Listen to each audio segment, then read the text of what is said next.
Hello प्यारे बच्चों, और कैसे हो? उम्मीद है सारे अच्छे होंगे। तो मैं कुंदन कुमार, जनरली मेरा teaching experience exclusively for JEE Main as well as JEE advance है। मैंने ऑलरेडी आईआईटी जेई 2000 क्वालिफाई कर रखा है और हम हमेशा पिछले 16-18 सालों से जेई मेन एडवांस की तैयारी करवा रहे हैं। जैसा कि बच्चों आपके नेक्स्ट वीक यानी जल्दी ही एनडीए का पेपर आ रहा है, तो उसी को ध्यान में रखते हुए, जानते हो एनडीए में नंबर ऑफ क्वेश्चंस ज़्यादा आते हैं, तो नेचुरल सी बात है छोटे मोटे यानी एकदम 2-2 3-3 लाइन के ही क्वेश्चंस आते होंगे, है ना। तो उसी को ध्यान में रखते हुए मैं आपके लिए एनडीए का क्वेश्चन पेपर यानी प्रीवियस ईयर क्वेश्चंस के बहुत ही अच्छे वीडियो सोल्यूशन लेके आ रहा हूँ। ओके, तो लेट्स स्टार्ट। इसको हम दो पार्ट में कर रहे हैं। एनडीए 2018 का पेपर है और ये पार्ट 1 यानी ऑन एन एवरेज 60 क्वेश्चंस होंगे, क्योंकि टोटल 120 आते हैं 2.5 घंटे में करने के लिए। अब आपको ये ध्यान देना है कि 2.5 घंटे है यानी 150 मिनट्स है और क्वेश्चन 120 आ रहे हैं। इसका मतलब ही क्वेश्चन कुछ तो डायरेक्ट थ्योरी होगी, कुछ डायरेक्ट थ्योरी प्लस एक लाइन ज़्यादा से ज़्यादा होगा, मैक्सिमम 3 से 4 लाइन तक हो सकता है, यानी उससे ज़्यादा का क्वेश्चन 1-2 हो सकता है लाइन का, है ना। तो यदि वैसा आता है तो आपको ये भी ध्यान देना है कि आप first of all information based plus 1 liner 2 liner question he solve करो, और ज़्यादा टाइम बचता है तो फिर अपना टैलेंट दिखाने के लिए सारे क्वेश्चन बाकी अटेम्प्ट कर सकते हो। ठीक है, तो let's start NDA 2018 previous year papers. तो देखो इसमें क्या है ना, सब आसान आसान क्वेश्चन हैं, 1-2 क्वेश्चन में अपन फंस सकते हैं, लेकिन आपको ध्यान देना है क्वेश्चन एकदम आसान होगा, क्योंकि टाइम कम है, क्वेश्चन नंबर ज़्यादा है, इस वजह से। नाउ जैसे ये दिया हुआ है, ये बेसिक लॉग का प्रॉपर्टी है, वैसे हमने लॉग के पर basic fundamental as well as advance problems का वीडियो बना रखा है। Now what is the value of this, इसका वैल्यू क्या होगा? तो देखो इसमें आपको क्या करना है, देखो इसमें आपको करना है, ये पहले सोल्व कर लेते हैं। ठीक है, तो ये जो है बच्चों, ये बेसिकली क्या है, this is what is this, 7 है इंटू, देखो ये है 7 और ये है √7 यानी 7 और फिर इंटू 7 का पावर 1/2 का पावर, रूट का मतलब 1/2 ना, यही है, और इस टोटल का पावर 1/2 है, ये दिया हुआ है, देखो यही दिया हुआ है ये, है ना। इसका मतलब ये वाला जो दिया हुआ है वो डायरेक्ट आपको अब धीरे धीरे सोल्व कर लेना है। तो 7 इंटू ये आ गया 7 का पावर 3/2, 1 + 1/2 हो गया ना, और उस पर पावर है 1/2, फिर टोटल पर पावर है 1/2। तो देखो ये क्या आ गया, 7 का पावर 3/4 इंटू 7 है, तो 7 इंटू 7 का पावर 3/4 टू द पावर 1/2 है। तो अब 7 का पावर 1 + 3/4 यानी 7/4, और यहाँ से पावर 1/2 भी था तो 7/8 हो गया, यानी ये टोटल आ गया 7 का पावर 7/8। नाउ अब हमें क्या निकालना है, लॉग ऑफ बेस 7 की बात चल रही है। आप चाहो तो इसका डायरेक्ट आंसर भी लिख सकते हो, कैसे, थोड़ा सा रिस्क होगा, 50-50 आपको खेलना होगा।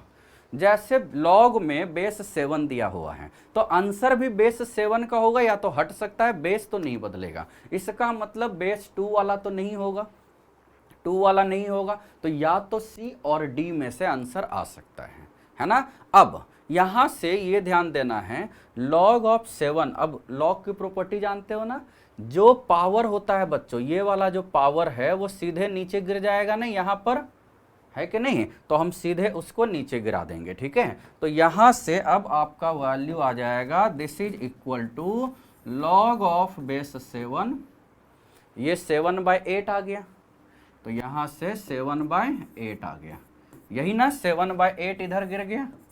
ठीक, अब लॉग ऑफ 7/8 टू बेस 7 क्या आता है, log of A minus log of B।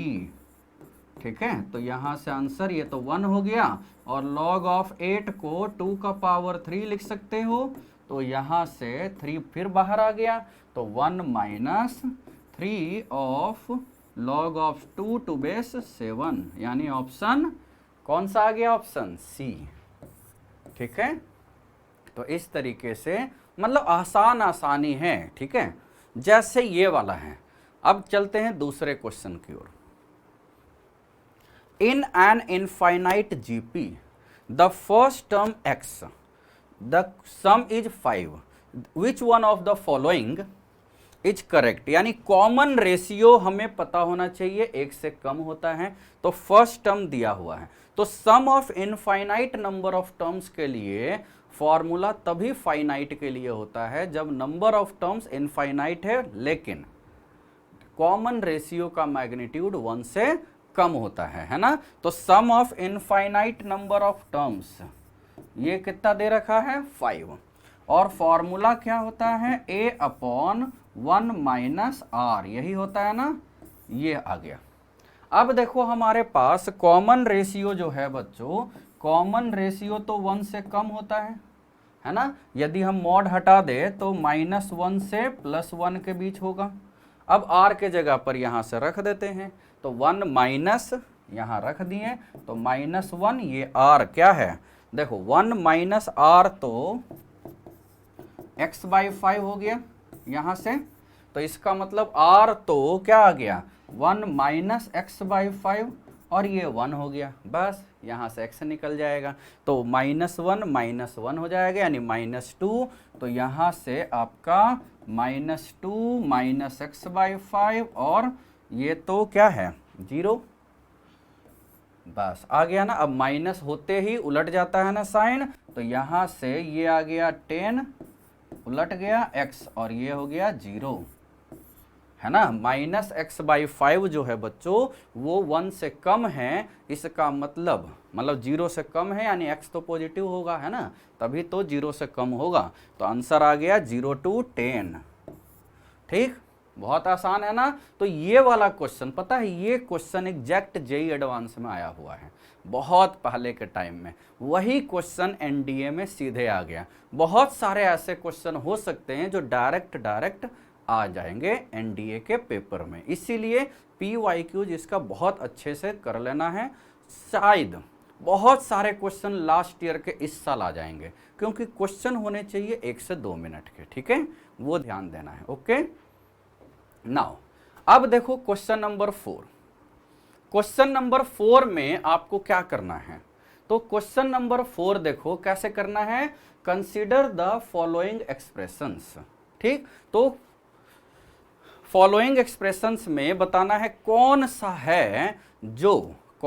है जो इसमें क्या दिया हुआ है, रेशनल एक्सप्रेशंस। तो रेशनल एक्सप्रेशंस के लिए हमें क्या करना होता है बच्चों, px/qx दोनों पोलिनोमियल होने चाहिए, है ना, px/qx पोलिनोमियल, है ना, px/qx, है ना, ये दोनों पोलिनोमियल होने चाहिए। और पोलिनोमियल का मतलब समझते हो ना, पावर में पोलिनोमियल इन x ले रहे हैं, है ना, तो पावर में नॉन इंटीजर नहीं होना चाहिए, ठीक है, x के पावर में नॉन इंटीजर, या पोलिनोमियल में तो निगेटिव इंटीजर भी नहीं होना चाहिए, है ना, जो बेसिक डेफिनेशन होता है उससे हम देख सकते हैं। तो उसके हिसाब से हमारे पास ये वाला जो है ये क्या आ रहा है, x² + x³ - 1/x है ना, तो ये तो है ही, यानी this is okay, this is okay, this is okay, and this is also okay, ये तो रूट है ना,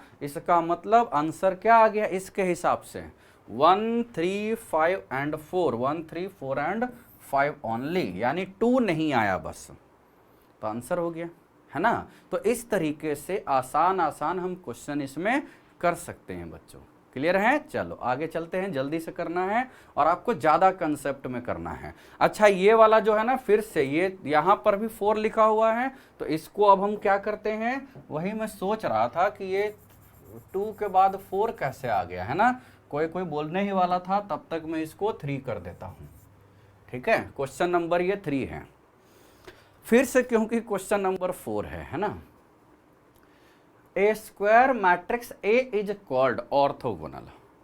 ऑर्थोगोनल यानी टाइप्स ऑफ मैट्रिसेज आपने कर रखा है ना, ऑर्थोगोनल होता है, आइडम्पोटेंट होता है, निलपोटेंट होता है, इनवोल्यूटरी होते हैं, ये सारे आपको ध्यान देने हैं। तो यहां पर ऑर्थोगोनल है ना, ये देखो यदि ए स्क्वायर आई होता है या ए स्क्वायर चलो ए होता है ना, तो ए को हम बोलते हैं आइडम्पोटेंट। ये सब कुछ कुछ डायरेक्ट थ्योरी भी हम बताते जा रहे हैं बच्चों, ठीक है। यदि ए स्क्वायर आई होता है तो इसको बोलते हैं involutory matrix. A is known as involutory matrix, ठीक है, याद रहेगा।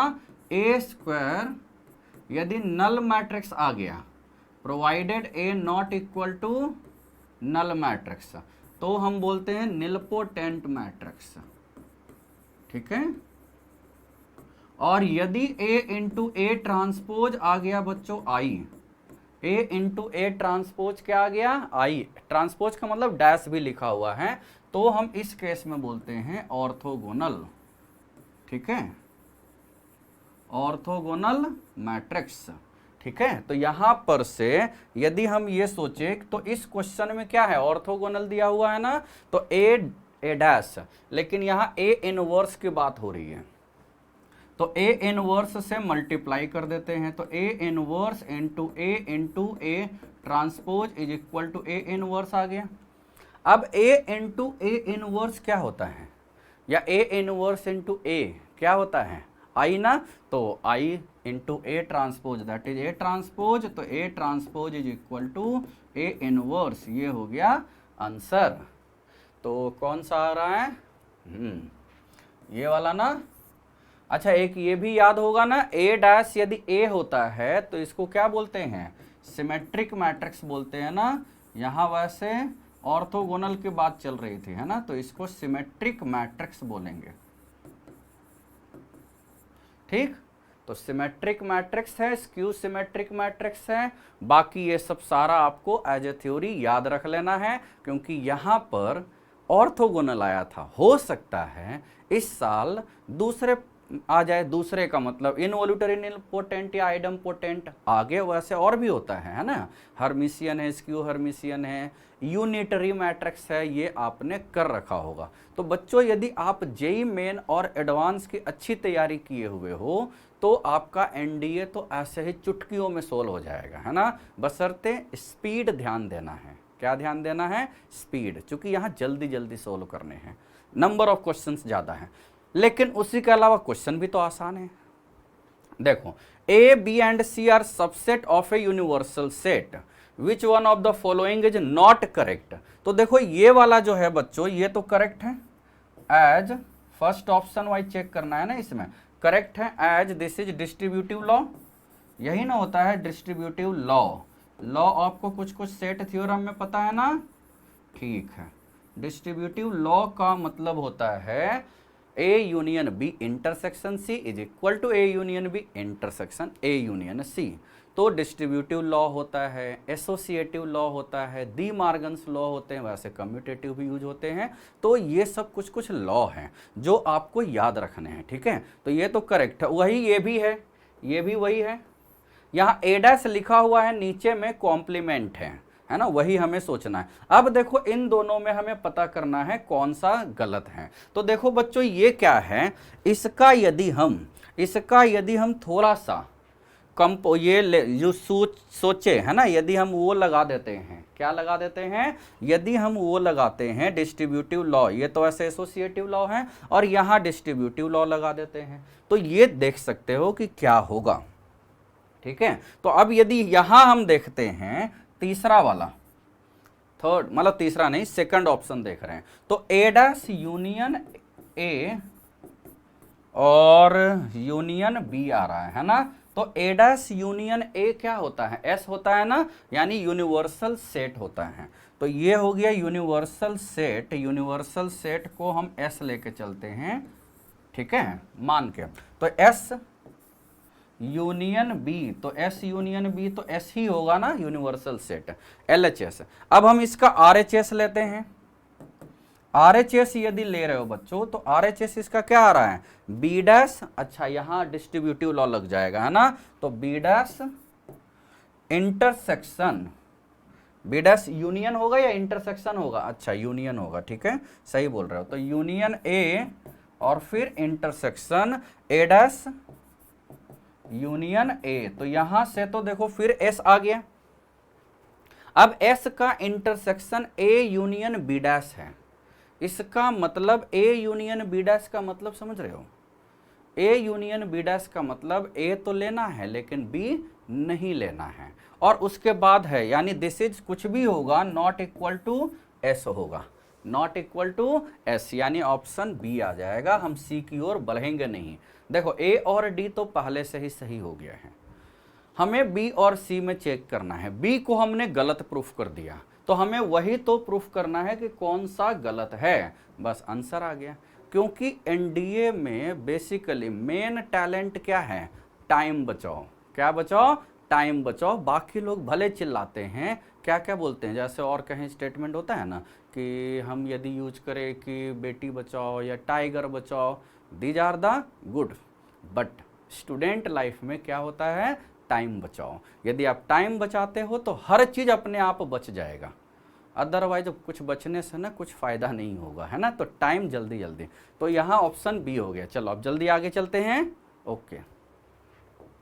अब इसमें देखो next, let X denote the number of integers lying between 2,999 and 8, इसके बीच में है, तो बीच का मतलब समझ रहे हो ना, हमें क्या क्या लेना है, 3000 से लेकर 8000 के बीच ही तो नंबर लेना है ना, 4 डिजिट नंबर लेना है जिसमें कम से कम 2 डिजिट इक्वल हो, अब कम से कम 2 डिजिट इक्वल हो या 3 डिजिट इक्वल हो या 4 डिजिट इक्वल हो, यही मतलब है ना, तो 2 digit equal, 3 digit equal, 4 digit equal, तो उससे अच्छा है हम क्या करें, at least 2 digit equal, 2 digit equal का मतलब हम क्या ले लेते हैं ना, this is equal to general case, यानी जनरल टोटल कितने नंबर है, minus no digit equal, being equal, है ना, कोई भी डिजिट यदि इक्वल ना हो यानी डिस्टिंक्ट वाले हो जाए, तो जनरल केस देखो आपको क्या करना है इसमें, यदि आप देखते हो 4 डिजिट वैसे जानते तो हो ही 3000 से लेकर 8000 के बीच में, 3000 से लेकर 8000 के बीच में, यानी कितने नंबर होते हैं भाई, माइनस करके ऐड कर देना एक, तो माइनस कर दिए तो ये हो गया 5001, टोटल हो गया 5001 माइनस, अब नो डिजिट बीइंग इक्वल यानी रिपीटेड नहीं होगा, तो रिपीटिशन यदि नहीं होगा इसमें तो देखो क्या हो सकता है, यदि हम देखो 8000 तो अलग ही मामला है, वो तो बाद में हम ऐड कर लेंगे, यदि हम यहां पर फिक्स कर देते हैं 3 है, 4 है, 5 है, 6 है, 7 तक, हम 8 नहीं ले रहे हैं, 8000 एक आएगा उसको हम बाद में ऐड कर लेंगे, ठीक है, तो यहां से ये देखो टोटल कितना आ गया, 3 4 5 6 7, यानी 5 केस, अब एक रख लिए, 3 4 5 6 7 में से एक हमने रख लिया, बचा कितना हमारे पास, डिजिट तो 10 होते हैं, तो अब एक रख लिया तो बचा 9, है ना, तो 9 में से कोई भी यूज कर सकते हैं, बचा 8, कोई भी बचा 7, यही ना, ये है, और ये इसमें क्या है ना, हमने 7 तक लिया है बच्चों, +1 क्यों कर दें, +1 क्यों कर दिए, फॉर 8000, है ना, 8000 के लिए हमने +1 कर दिया, ये ले लेना है, ठीक है, तो अब इसी को सोल्व कर दिया तो ये आ गया आपका 2480, सोल्व कर लोगे ना, ये आंसर आ गया आपका 2480, क्लियर है, तो ये ध्यान देना है, ठीक है, 2480 number of numbers, required numbers आ जाएगा, ठीक है। चलो अब ये वाला देखते हैं, ये वाले में क्या होगा, the sum of the series 3 - 1 + 1/3 minus तो ये तो जीपी में है ना, ये वाला किस में दिया हुआ है बच्चों, दीज आर इन जीपी, देखो ये वाला जो है ये जीपी में है। किस में है? जीपी में। तो यदि ये जीपी में है, इस जीपी का फर्स्ट टर्म क्या है? देखने से ही लग रहा है 3 है। कॉमन रेशियो क्या है? कॉमन रेशियो -1/3 है। वैसे भी मैग्नीट्यूड 1 से कम होना चाहिए, है ना। तो sum of infinite number of terms क्या होता है बच्चों? a/1 - r। यहाँ पुट कर दो बस। बोल रहे हैं ना आसान आसान होगा। तो 1 + 1/3 दैट इज 4/3, ऊपर चला गया तो 9/4। ये आ गया आपका 9/4। क्लियर है? एकदम आसानी से आप इसको सोल्व कर सकते हो। ठीक है, तो आसान आसान है कि नहीं बच्चों क्वेश्चन? है ना आसान आसान, एकदम दिए हुए टाइम के लिए वही हमें लगाना है टाइम। ठीक है, तो आगे चले। समझ में आ रहा है ना? चलो आगे इसमें देखो, ये थोड़ा सा लेंदी टाइप का दे दिया है। A survey was conducted among 300 students, मतलब 300 स्टूडेंट्स में सर्वे किया गया। इसमें ये क्वेश्चन में ऐड करना चाहिए था कि कोई सारे स्टूडेंट कोई ना कोई गेम खेलेगा, है ना, ये दिया हुआ होगा। तो उसके हिसाब से 125 students like to play cricket, 145 students like and this अलग अलग दे रखे। 32 students like to play exactly 2 games out of the 3 games. तो इसमें या तो वेन डायग्राम से चल सकते हो, अदरवाइज फॉर्मूले से भी चल सकते हो, है ना। तो फॉर्मूले भी याद रखना है। How many students like to play all the 3 games, all the 3 games ये दिया हुआ, यानी निकालना है हमें। तो फॉर्मूले में यदि हम फुटबॉल को क्या मतलब टेनिस को ले लेते हैं, टेनिस है क्रिकेट, अच्छा क्रिकेट है, तो क्रिकेट को ले लेते हैं ए, फुटबॉल को ले लिए बी, और टेनिस को ले लिए सी, है तो टेनिस। ठीक है, यहां से हम देख लेते हैं। तो यदि हम इसको थोड़ा सा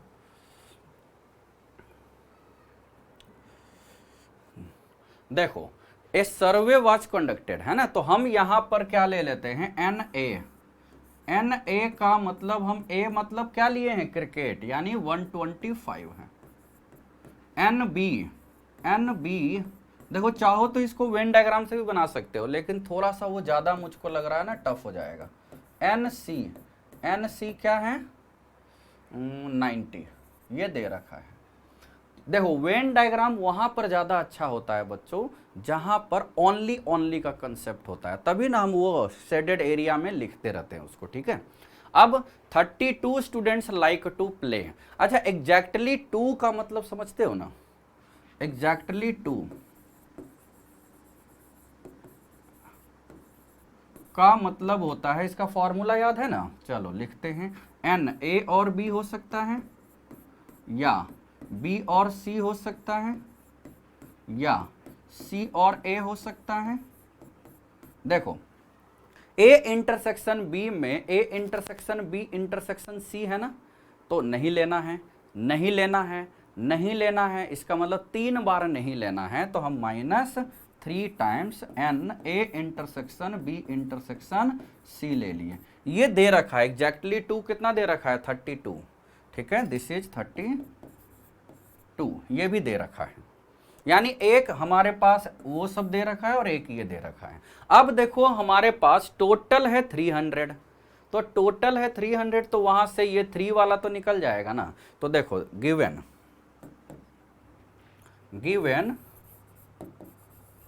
N A union B union C का फॉर्मूला जानते हो ना? फॉर्मूला जानते हो कि नहीं? चलो लिखते हैं।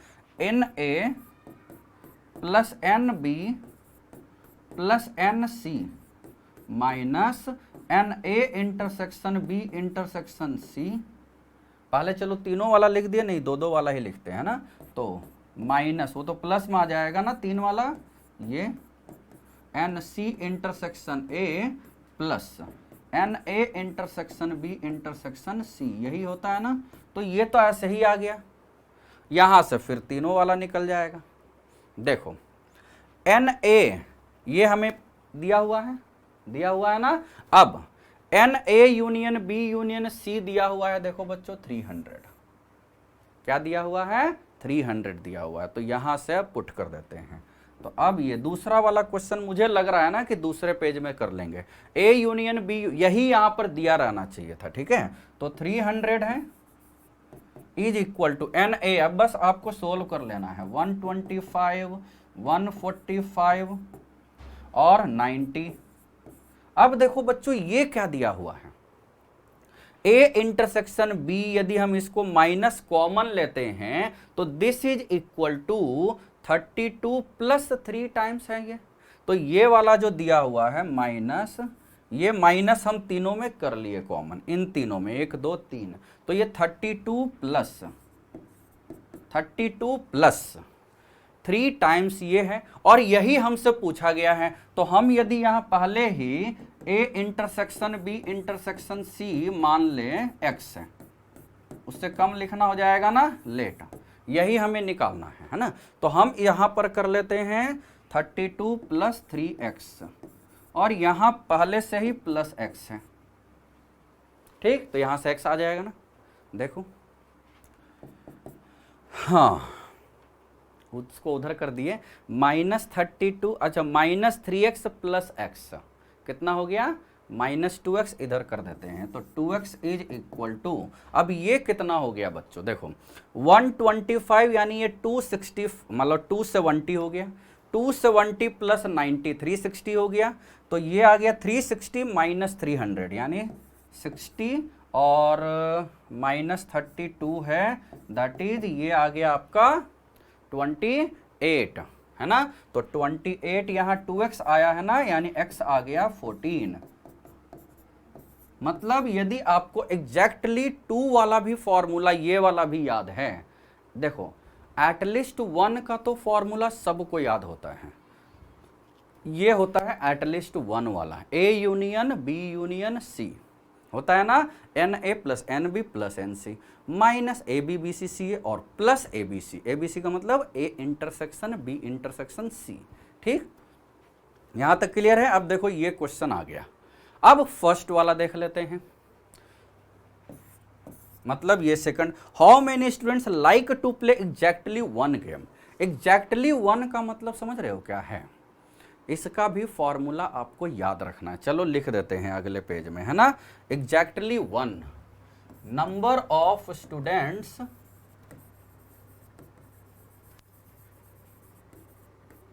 प्लेइंग एग्जैक्टली 1 गेम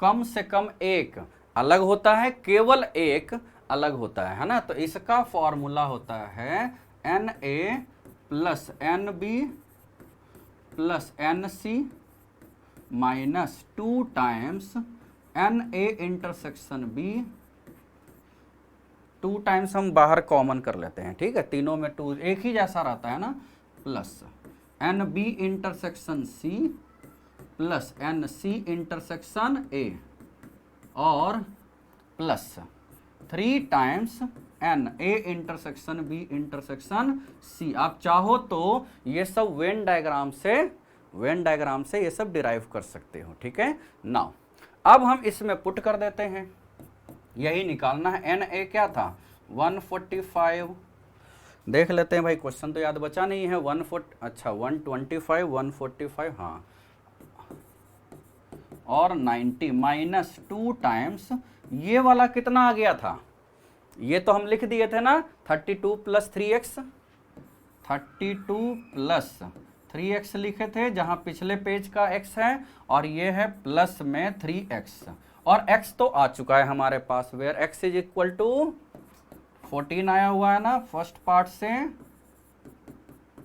इसलिए अब यहां डेटा रख देते हैं, डेटा रखने के बाद ये कितना आ गया था 200, अच्छा 270 प्लस ये हो गया है 360, और माइनस 64, और माइनस 6 प्लस 3 यानी माइनस 3x, तो ये आ गया है, यानी 360 माइनस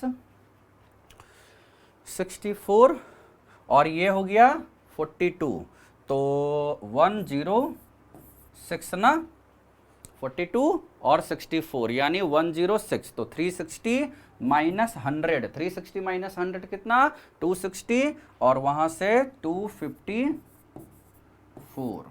देखे है क्या कोई 254 देखा एकदम सही आ गया है ना। वो कैलकुलेशन के लिए ना हमें अच्छे से और आराम से सोल्व करना होता है, क्योंकि देखो क्वेश्चन में इस तरह के सेट थ्योरम में बच्चों केवल क्वेश्चन को सोल्व ही करने का मेन है, कोई इसमें दिमाग नहीं लगाना है कि कैसे सोल्व होगा। उम्मीद है सबको ये तो आता ही है, ठीक है। केवल कैलकुलेशन मिस्टेक कहीं पर ना हो उसके लिए हमें देख लेना है, ठीक है। तो ये हमने अगले पेज पर कर लिया है, यानी प्लीज टर्न पेज। देखो अब आगे चलते हैं। ओके देखो अब और आसान आसान क्वेश्चन, ये ऐसा क्वेश्चन क्वाड्रेटिक में आप देख चुके हो, ठीक है। इसमें भी हमें क्या करना है बच्चों, alpha beta are the roots of the quadratic expression, quadratic equation sorry. तो क्वाड्रेटिक इक्वेशन के यदि रूट्स है तो देखो हमारे पास क्या आ गया यहाँ, alpha plus beta is equal to minus alpha minus B by A, alpha into beta C by A यानी माइनस बीटा। अब हम बीटा से बीटा कैंसिल कर सकते हैं क्योंकि बीटा नॉन जीरो है ना। तो एज बीटा नॉन जीरो है that is alpha is equal to -1 आ गया सॉरी अल्फा क्या आ गया -1। सो अल्फा यदि -1 है तो बीटा क्या आ गया 2, यानी बीटा आ गया और अल्फा आ गया। दैट इज अब इक्वेशन क्या आ गया हमें क्वाड्रेटिक एक्सप्रेशन। सो अब क्या है minus of x square plus alpha x minus plus beta है, अल्फा बीटा पुट कर दो। तो अल्फा और बीटा पुट कर दिए तो ये क्या आ गया minus x square minus x plus 2। अब जानते हो बच्चों क्वाड्रेटिक है ये, पैराबोला वर्टिकली अपवर्ड आएगा या वर्टिकली डाउनवर्ड आएगा।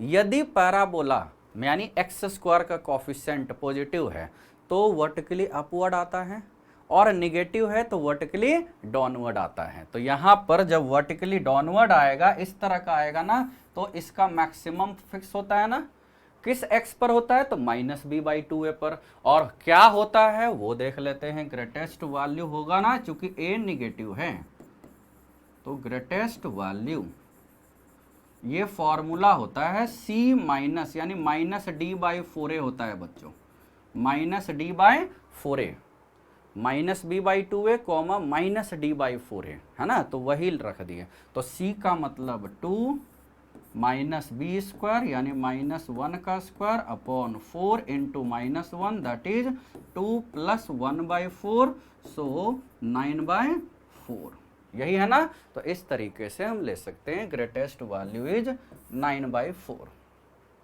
आसान है ना एकदम, बहुत ही आसान ये क्वेश्चन होते हैं, ठीक है। नाउ अब आगे चलते हैं। व्हाट इज द कोफिशिएंट, ये भी एकदम आसान है। Coefficient of the middle term, middle term का मतलब देखो इसमें पावर 4 है, इसका मतलब हाउ मेनी टर्म्स 5 टर्म्स हैं। तो जब 5 टर्म हैं तो 5 डंडे ले लो है ना, उसमें से बीच में कौन डंडा आएगा थर्ड वाला पोजीशन का ना। So middle term that is third term है ना, मिडिल टर्म का मतलब T3 हो जाएगा है ना। तो T3 थर्ड टर्म तो निकाल ही लोगे। वैसे भी ये a + b का पावर 4 है, डायरेक्ट भी एक्सपेंड कर सकते थे लेकिन ज़रूरत नहीं है। T3 का मतलब क्या हो जाएगा 4c2 2 का पावर 2 इंटू 3x का पावर 2, यही ना। फॉर्मूला जानते हो ना बाइनोमियल का, NCR x का पावर n-r और y का पावर r। तो वही हमने ले लिया। 4c2 कितना होता है 6, 2 स्क्वायर 4 और 3 स्क्वायर 9x स्क्वायर। तो यही है ना, दैट इज कोफिशिएंट हमसे पूछा जा रहा है। तो कोफिशिएंट क्या आ गया 6 × 4 24 × 9 216 ना, ठीक है वही आ ही रहा है, ठीक है। 24 × 9 कहाँ गया, ये रहा। आसान है कि नहीं बच्चों, एकदम आसान आसान क्वेश्चन है, बस 1 से मैक्सिमम 1.25 मिनट में हो जाना चाहिए, कोई कोई तो 10 सेकंड में ही हो जाएगा। हम तो यहाँ पर आपको समझाने के लिए लिख भी रहे हैं, यदि आप अटेम्प्ट करते हो तो और इससे जल्दी आ जाएगा, है ना। चलो आगे चलते हैं।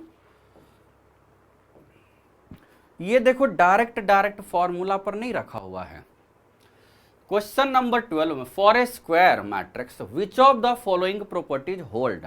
तो मैट्रिक्स आपने अच्छे से कर रखा है, और मैट्रिक्स और डिटर्मिनेंट के क्वेश्चन भी ज्यादा आते हैं, है ना।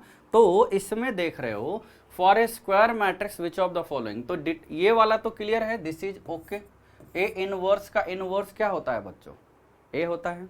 Determinant of A inverse 1 upon determinant of A होता है, ये भी सही है। और ये बट गलत है ना, दिस इज नॉट। ठीक है, देखो इनवर्स लेने का मतलब क्या होता है, यदि उसको उसके साथ मल्टीप्लाई करोगे तो 1 आना चाहिए, यानी आइडेंटिटी आना चाहिए, तो ये गलत हो गया, है ना। ये क्या हो गया, गलत हो गया, ये 1 अपॉन लैम्डा आएगा बच्चों, है ना। तो यहां से आपको याद रखना है, this is lambda A inverse, lambda A का inverse is equal to 1 upon lambda into A का इनवर्स होगा। ठीक है, ये ध्यान देना है।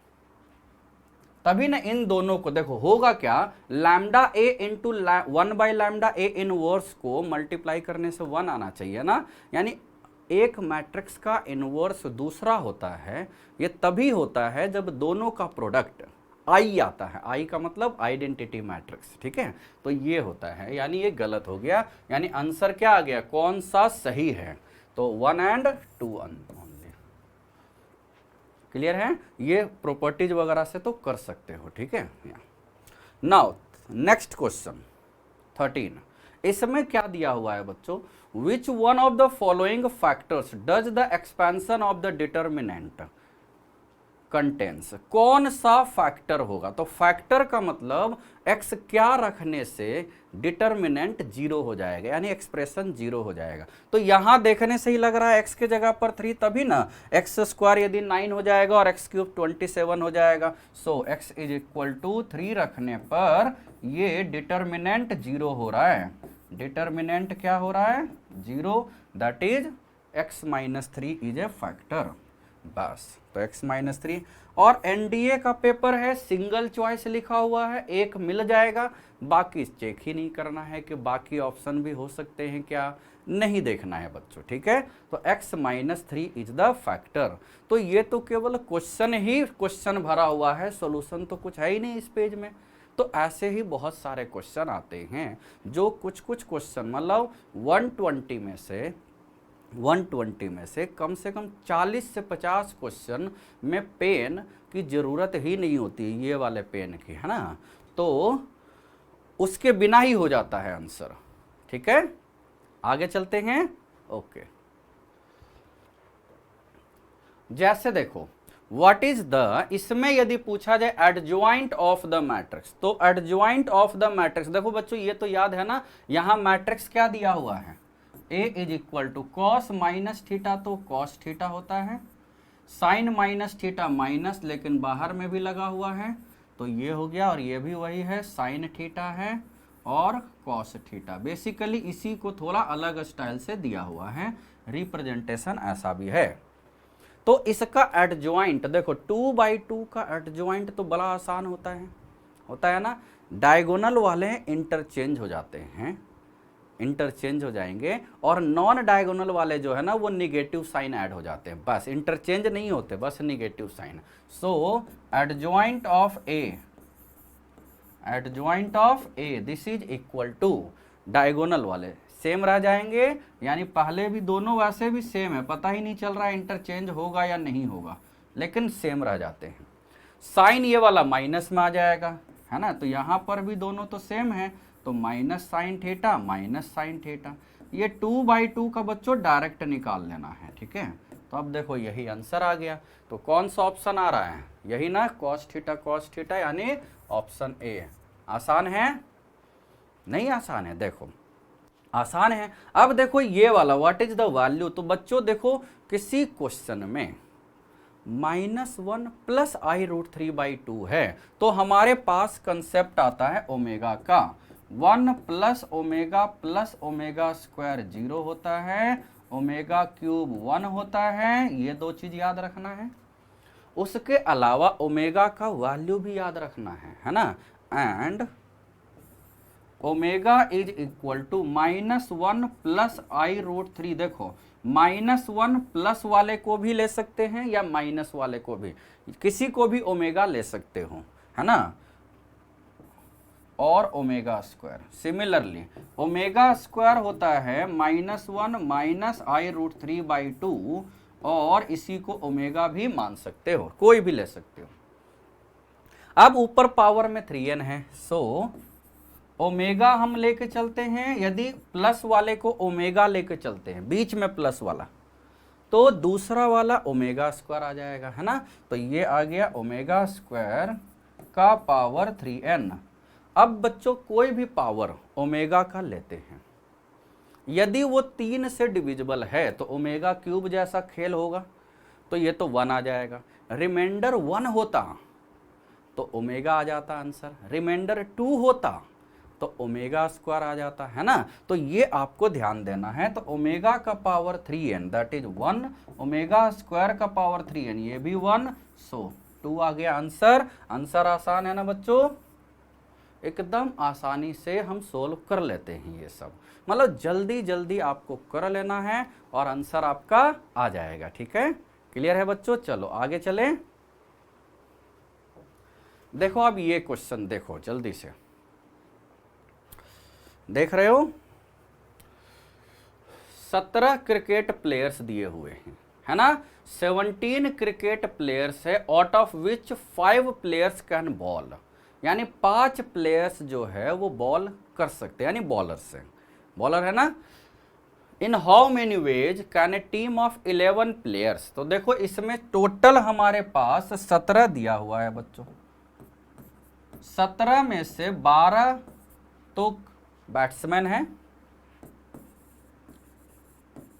और 5 बॉलर है, ठीक, ये दे रखा है। अब 5 बॉलर है, अब हमें लेना क्या है, 11 लेना है। तो 11 में से 3 बॉलर लेने को बोल दिया गया है, तो इसका मतलब ये 8 होगा, है ना। तो यहां से आंसर क्या आ गया हाँ, यहां से आपका आंसर क्या आ जाएगा, 12 में से 8 और 5 में से 3। सो रिक्वायर्ड वेज, बस इतना ही सोचना है इसमें, required wedge is equal to, required wedge क्या आ जाएगा, 12 में से 8 यानी 12C8 इंटू 5C3, यही ना, इसी को ये लिखा हुआ है, देखो इसके जस्ट ऊपर यही दिखाई दे रहा है। तो ऑप्शन डी आ गया। आगे सोल्व करने की जरूरत नहीं है, वैसे तो सोल्व कर सकते थे, 12C8 या 12C4 लिख लो, और ये तो 10 होता ही है। ठीक है, नाउ अगला क्वेश्चन करें। What is the value of log of 27 to base 9। तो इसमें पूरा का पूरा प्रॉपर्टीज क्या करना है, याद रखना है। जैसे log ऑफ x का पावर n है और बेस का पावर m है, दिस इज इक्वल टू क्या होता है, जो नंबर पर पावर होता है बच्चों, सामने वाले नंबर पर, वो तो मल्टीप्लाई हो जाएगा, और जो बेस पर पावर होता है बच्चों वो डिवाइड हो जाएगा। तो n/m हो जाएगा और log of x to base a हो जाएगा। ठीक है, ये होता है प्रॉपर्टी। अब इसी का यूज कर लेना है, तो यहां पर एज, अब देखो इसी का यूज करते हुए हम क्या करेंगे, log ऑफ 27 है ना, तो यहां से log ऑफ 27 का मतलब 3 का पावर 3 और 9 का मतलब 3 का पावर 2 प्लस 32, तो 2 में खेल रहा है, तो ये 2 का पावर 3 बेस हो गया और 2 का पावर 5 नंबर हो गया। देखो 32, बस हो गया।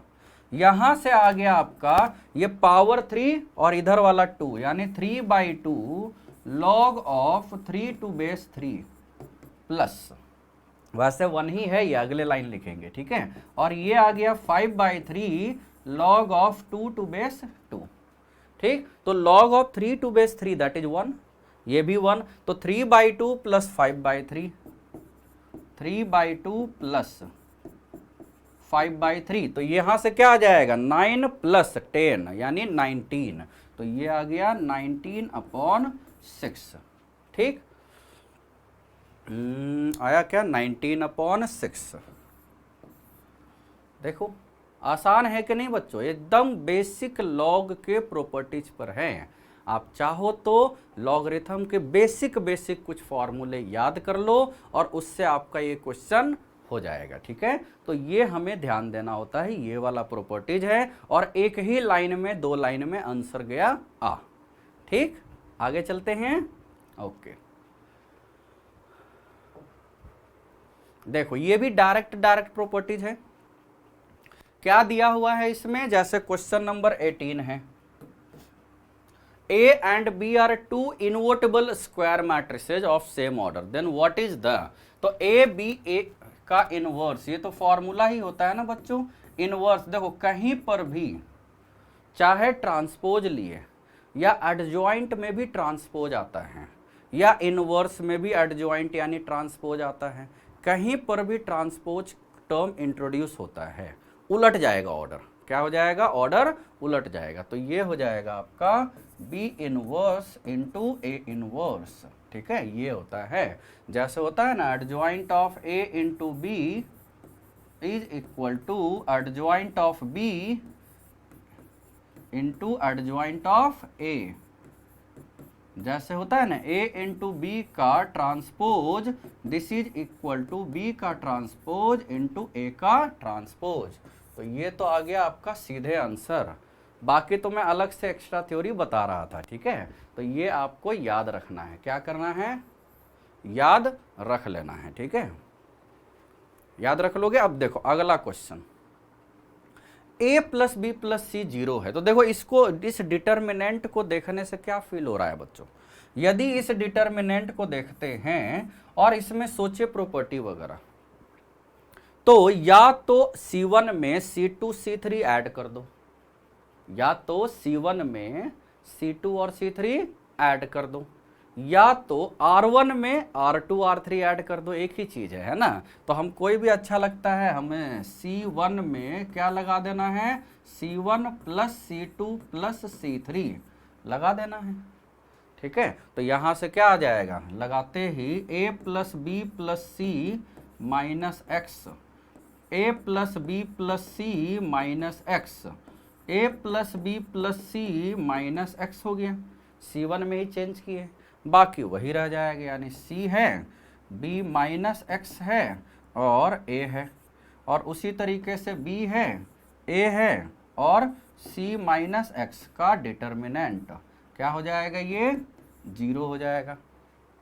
ठीक, अब देखो बच्चों हमारे पास क्या दिया हुआ है, a plus B plus c is equal to 0 दिया हुआ है, तो a plus B plus c यदि 0 है तो ये तो माइनस एक्स आ गया ना, यानी यहां से हम माइनस एक्स बाहर कर लिए, ये तो देखो 0 है तो 0 माइनस एक्स तीनों से बाहर कर लिए, तो अब 1 1 1, बाकी लिखने की जरूरत तो वैसे है नहीं, क्योंकि जब इसको 0 करोगे तो क्वेश्चन में बच्चों ये नहीं पूछ रहा है नॉन जीरो रूट्स बताना है। अब ये 0 हो या ना हो हमें इससे मतलब नहीं है, ये भी 0 हो जाएगा है ना, लेकिन एक रूट तो x इज इक्वल टू 0 तो हो ही गया, that is x is equal to 0 is 1 root है ना, एक रूट तो x इज इक्वल टू 0 आपका हो गया है, तो x is equal to 0 answer. देखो आसान है ना, बाकी आएगा रूट यहां से सोल्व करने पर, जैसे अब इसमें हम यदि सोल्व करने पर हो तो C1 मतलब सॉरी R1 में R2 माइनस और R2 में R3 माइनस एट ए टाइम भी कर सकते हो फॉर कंपटीशन। बोर्ड में एक प्रोसीजर एक ही बार किया जाता है ना, एक ऑपरेशन एक ही बार किया जाता है, यहां पर एट ए टाइम कर सकते हो बच्चों। तो ये आपको अच्छे से क्या करना है, याद रख लेना है। ठीक है, याद रहेगा। चलो, तो x is equal to 0 is the required one of the solution of this equation. ठीक, चलो आगे चले। नाउ क्वेश्चन नंबर 20 देखो, what should be the value of x so that matrix does not have an inverse। Matrix का inverse नहीं होता है तो देखो क्या होना चाहिए, डिटर्मिनेंट जीरो नहीं होना चाहिए या होना चाहिए, वो ध्यान देना है ना। डज नॉट हैव, देखो ए इनवर्स जो होता है ये फॉर्मूला होता है बच्चों, adjoint of A divided by determinant of A. तो for A inverse does not exist, है ना, ये एक ही केस में एग्जिस्ट नहीं हो सकता है जब डिटर्मिनेंट जीरो हो जाए बच्चों, क्योंकि यदि डिटर्मिनेंट जीरो हो गया तो नंबर डज नॉट एग्जिस्ट होता है, जो भी नंबर हो जिसका डिटर्मिनेंट जीरो हो, है ना। तो for A inverse does not exist, determinant of A zero होना चाहिए, है ना। ये बस आपको क्या करना है, याद रख लेना है, ठीक है। तो यहां here A is equal to क्या है बच्चों, A is equal to 2 4 minus 8x है ना। तो इसका डिटर्मिनेंट जीरो कर देंगे, तो डिटर्मिनेंट जीरो पहले मल्टीप्लाई यानी 2x प्लस 32 हो गया ना, ये हो गया x is equal to -16। Answer आ गया ना, जिसका इनवर्स एग्जिस्ट नहीं करेगा। तो देखो ये एकदम आसान क्वेश्चन है कि नहीं, है ना। देखो करने के तो बहुत ऑप्शन होते हैं कि इनवर्स एग्जिस्ट करेगा, नहीं करने के एक ही ऑप्शन है कि उसका डिटर्मिनेंट जीरो होना चाहिए, इसीलिए ये डज नॉट हैव का पूछा है, ठीक है। अगला क्वेश्चन इसी जैसा, है ना। अब इसमें क्या है, the system of equation 2x plus y minus 3z, और ये तीन इक्वेशन दे रखे हैं। तो अब इनकंसिस्टेंट होता है, इसका मतलब नो सोल्यूशन, कंसिस्टेंट होता है इसका मतलब या तो वन सोल्यूशन या इनफाइनाइट सोल्यूशन, है ना। तो इनकंसिस्टेंट के लिए तो क्या होना चाहिए, नो सोल्यूशन के लिए हमारे पास जानते हो ना कंडीशन, तो याद है बच्चों आपको, इनकंसिस्टेंट के लिए डेल्टा जीरो होना चाहिए एंड डेल्टा 1 डेल्टा 2 डेल्टा 3 में से एक कम से कम नॉन जीरो होना चाहिए, एटलीस्ट 1, है ना। ये तब होता है non zero upon zero is not defined, ठीक है। और ये is consistent with a unique solution, ये हो गया delta not equal to zero, delta मतलब एक्स वाई जेड का कोफिशिएंट, ठीक है। ये तो डेल्टा नॉट और विथ अ यूनिक सोल्यूशन यानी डेल्टा 1, मतलब यूनिक सोल्यूशन यही हो जाएगा, है ना। बस ये हमें ध्यान देना है, याद रहेगा। अब ये delta not equal to zero, अब इसमें क्या करना है ना, is consistent with infinitely many solution. तो delta not equal to zero यानी डेल्टा जीरो हो इसमें, but delta 1 is equal to delta 2 is equal to delta 3 भी जीरो हो, तब ये वाला होता है इनफाइनाइट सोल्यूशन। तो बस आपको डेल्टा निकाल लेना है हर एक केस में और आंसर आ जाएगा। तो हम इस क्वेश्चन में यदि हम डेल्टा निकालते हैं, है ना, यहां से क्या निकालते हैं, डेल्टा। तो डेल्टा बच्चों देखो क्या आ जाएगा, 2 1 -3 और 3 -2 2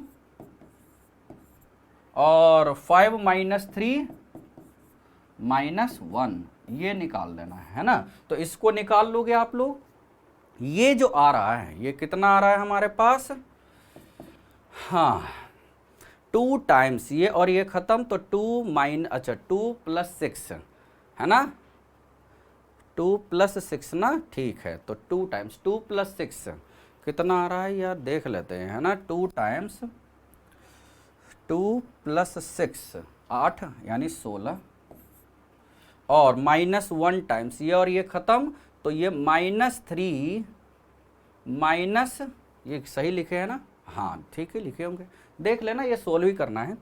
-1 टाइम्स ये और ये, तो -3 -10 -13 यानी +1 यानी +13। अब -3 टाइम्स, तो ऐसे भी देखो ये 29 है, 3 से तो कटेगा ही नहीं, -3 टाइम्स ये और ये है, तो यहाँ -9 + 10, +1 यानी -3, तो ये this is not equal to 0 आया है। इसका मतलब ये तो गलत हो गया इनका, यानी इन्हीं दोनों में है। अब आप लोग Δ1, Δ2, Δ3 निकाल लेना और उसके बाद आंसर इन्हीं दोनों में से आ जाएगा। ठीक है, is consistent with unique solution. यदि Δ1 0 आया तो ज़्यादा टेंशन है, क्योंकि हमें अब Δ2 निकालना होगा। Δ1, Δ2, Δ3 कैसे निकालते हो? डेल्टा में जो x का कॉफिशिएंट है 2, 3, 5, देखो 2, 3, 5 जो है उसको हटा के D1 यानी ये D1, D2, D3 रख लेना है, तो वो Δ1 आ जाएगा। सिमिलरली Δ2 में y का कॉफिशिएंट हटा के D1, D2, D3 रख लेना है बीच में, Δ2 आ जाएगा। तो अब आप Δ1, Δ2, Δ3 निकाल के देख सकते हो इन दोनों में से कौन सा आंसर आएगा, बी और सी में से, चूंकि डेल्टा नॉट इक्वल टू 0 आ चुका है। ठीक है, तो वो हमें ध्यान देना है। क्लियर है बच्चों? इसमें यदि हम थोड़ा सा और सोचे कि कहीं ये 0 तो नहीं आ रहा है ना, है ना, देखते हैं। 2 टाइम्स ये और ये तो हो गया, 2 + 6 8 हो गया, -1 टाइम्स ये और ये तो -3 है और -10 है, -13 और ये भी माइनस, हाँ एकदम सही है, सही है। तो यानी बी और सी में आंसर हो जाएगा। ठीक है, मतलब कैलकुलेशन ही आपको देखना है, क्योंकि इसमें भी कंसेप्ट कम है। ठीक है, ओके, चलो आगे चलते हैं। ओके, नेक्स्ट क्वेश्चन कह रहा है कि which one of the following is correct in respect of cube roots of unity. Cube roots of unity 1 omega and omega square होता है बच्चों, और यदि देखा जाए 1 ओमेगा और ओमेगा स्क्वायर से क्या बनता है, एक इक्विलेटरल ट्रायंगल बनता है। क्या बनता है? Equilateral triangle. तो यदि इक्विलेटरल ट्रायंगल बनाते हो तो रूट्स है 1 ओमेगा ओमेगा स्क्वायर, ये याद रखते हैं बच्चों। nth रूट ऑफ यूनिटी जो होते हैं वो n साइडेड रेगुलर पॉलीगन के वर्टिसेज होते हैं। nth root of unity are the vertices of n sided regular polygon। तो क्यूबिक रूट में 3 रूट्स, तो 3 साइड का यानी 1 ओमेगा और ओमेगा स्क्वायर ये बनेगा। ठीक है, यानी ये इक्विलेटरल ट्रायंगल है, इक्विलेटरल ट्रायंगल है। तो दे आर कोलिनियर गलत हो गया। They lie on a circle of radius, ये लाई करते हैं, है ना। ऑल्सो यहाँ पर एक सर्किल भी बनेगा। ठीक है, सर्किल भी बना सकते हैं, उसी के अंदर होता है। ये सारे कहाँ होते हैं? Mod of z is equal to 1, ये भी लिख सकते थे। यानी nth root of unity are lying on unit circle and the vertices of n sided regular polygon. तो ये गलत हो गया, दूसरा वाला भी।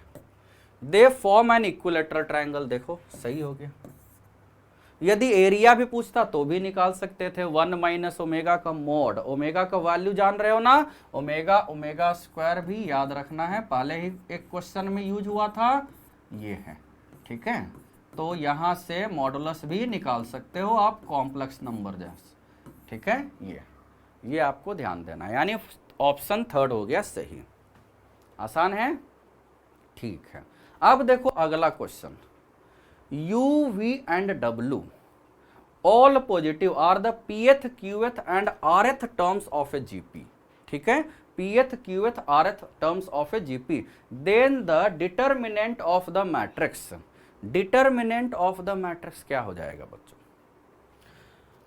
U क्या है? pth टर्म है। तो देखो यहां से यदि हम सोचे U is equal to A into common ratio R ले लेते हैं, कॉमन रेशियो कैपिटल R, तो ये pth टर्म है। तो यहां से log U, log of U हो जाएगा आपका log A, log of A plus P-1 into log R, ये आ जाएगा। ठीक है, सिमिलरली log ऑफ V आ जाएगा और log ऑफ, तो जैसे ही माइनस करोगे यहाँ, है ना, जैसे ही माइनस करोगे तो log u minus log v। ठीक है, log u minus log v में p माइनस q आ जाएगा। देखो सिमिलरली log ऑफ v यदि हम करें तो log a plus q minus 1 log r, और log ऑफ w यदि करें तो log of a plus r minus 1 log r। तो अब जैसे ही यहाँ प्रॉपर्टी लगाओगे, है ना, इसमें प्रॉपर्टी लगा देना, R1 में R2 और R2 में R3, R1 में R1 माइनस R2, R2 में R2 माइनस R3, ये डिटर्मिनेंट हो जाएगा करने के बाद 0। तो आंसर तो 0 ही है। मतलब जब भी एक ये भी हिंट याद रख सकते हो, यदि किसी डिटर्मिनेंट में प्रोग्रेशन का टर्म यूज हुआ है, तो अभी तक जितने भी क्वेश्चन आए हैं, यदि जीपी में है तो लॉग रख के पूछा है, एपी में है तो ऐसे ही पूछा है, अभी तक जितने भी क्वेश्चन आए हैं बच्चों, एक क्वेश्चन का भी आंसर नॉन जीरो है ही नहीं, एक भी क्वेश्चन का आंसर नॉन जीरो नहीं है। तो हमें जीरो ही आंसर लगा देना होता है। बहुत, एक भी एक्सेप्शन अभी कम से कम एनडीए या जेई मेन या जेई एडवांस में तो नहीं आया है। ठीक है, आसान है। चलो आगे चलते हैं, कर लोगे नहीं? ये एकदम आसान है क्वेश्चन बच्चों। चलो अब जैसे ये सब है, ये सब भी बड़े आसान है। लेट द कोफिशिएंट, ये देखो, ये मुझे लग रहा है थोड़ा सा नीचे आ गया है ना, अब ठीक लग रहा है।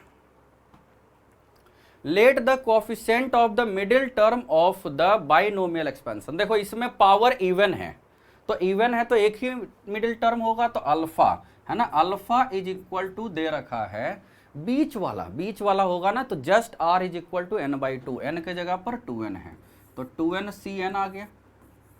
और बीटा और गामा इसके देखो, यदि इसके पावर ऑड है तो इसके दो मिडिल टर्म्स होंगे, एक होंगे जस्ट आधा +1 वाला और जस्ट आधा -1 वाला, ऐसा सोचना है। तो 2n-1 यानी ये आ गया आपका 2n-1c, एक तो n-1 आ गया और एक गामा आ गया 2n-1c n आ गया, ये आ गया आपका मिडिल टर्म्स। सीधे लिख सकते हो, जैसे होता है ना पावर में 9 होता, पावर में क्या होता है 9, तो 10 टर्म होते, तो 10 टर्म में यानी 10 डंडे में कौन सा मिडिल टर्म होगा, 5th और 6th टर्म होगा ना, तो वही हमने लगा दिया यहाँ। तो 5th का मतलब 4, n 9 लिए थे, मतलब n यहाँ 9, 2n-1 9 था, तो n तो 5 था ना, तो ये 4 हो गया और ये 5 हो गया, हुआ ना, तभी ना 5th और 6th टर्म आया। So as 2n-1 cn-1 plus 2n-1 cn, this is equal to, formula तो आपको याद है ना, चलो सही है, तो 2n cn होता है, तो यहां से क्या आ गया, beta plus gamma is equal to alpha, beta plus gamma is equal to alpha, ये आ गया आंसर। आसान है ना, एकदम आसान है बच्चों। ठीक है, नाउ ए दिया हुआ है, अगला क्वेश्चन, ए दिया हुआ है -1 to 1, बी दिया हुआ है ये -1 to 1, और एक्स मतलब रिलेशन दिया हुआ x² + y² is equal to 1। तो यदि हम x² + y² is equal to 1 एक बनाते हैं सर्किल, तो यहां पर आपको ये ध्यान देना है कि x एक्सिस और y एक्सिस यदि लेते हो, तो एक कोई भी इक्वेशन है x² + y² is equal to 1, तो एक लाइन है पैरेलल टू y एक्सिस, यदि कोई लाइन है और वो लाइन जो है मतलब कर्व को एक पॉइंट पर ही कट करता है, तो वो फंक्शन है, अदरवाइज फंक्शन नहीं है। तो यहां पर x यदि हम रखते हैं 0, तो यहां से y जो आ रहा है या तो 1 आ रहा है या -1 आ रहा है, तो एक के दो सोल्यूशन हो गया ना, यानी 1 के 2 इमेज हो गए, नॉट पॉसिबल, यानी not possible for a function.